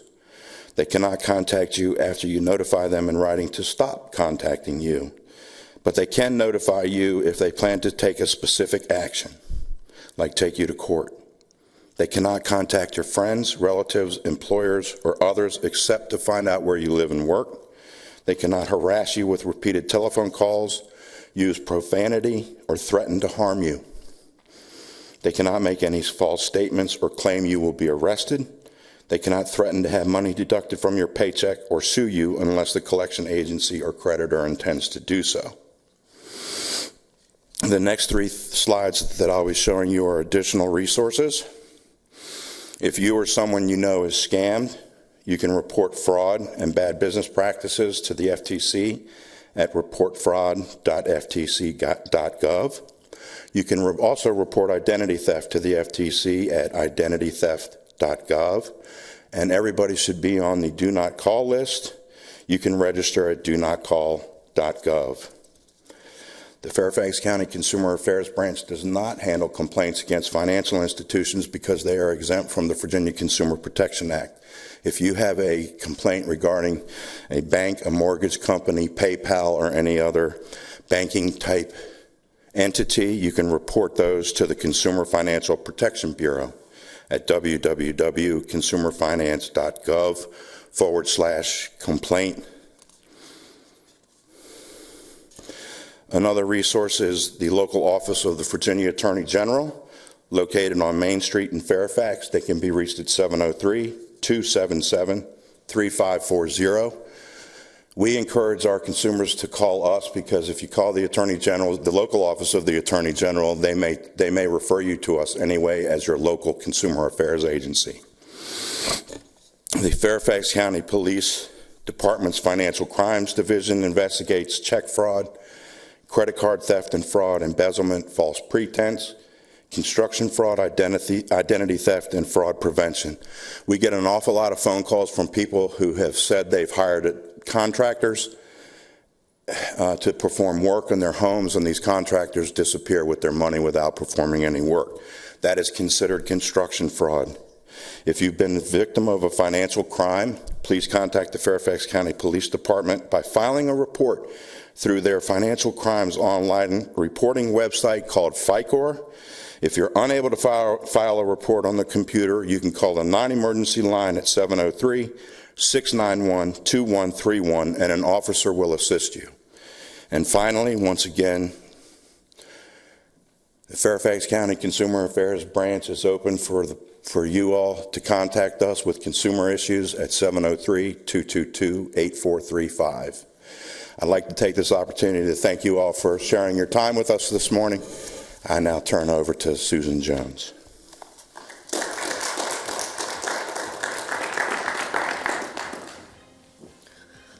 Well, I want to thank everyone for joining us today for National Consumer Protection Week. I also would like to thank my staff. They put a lot of hard work in trying to get presentations ready. They will also be available next week online on our Facebook page at Fairfax County Consumer Affairs. Of course, it's been live streaming on Channel 16. It was also live streaming on our Facebook. But like I said, we've got a lot of great information. We are available on the 4th floor in Suite 433. If you have any consumer questions or you believe somebody might need some assistance, we are there to help you. The booths will be out there until 12:30.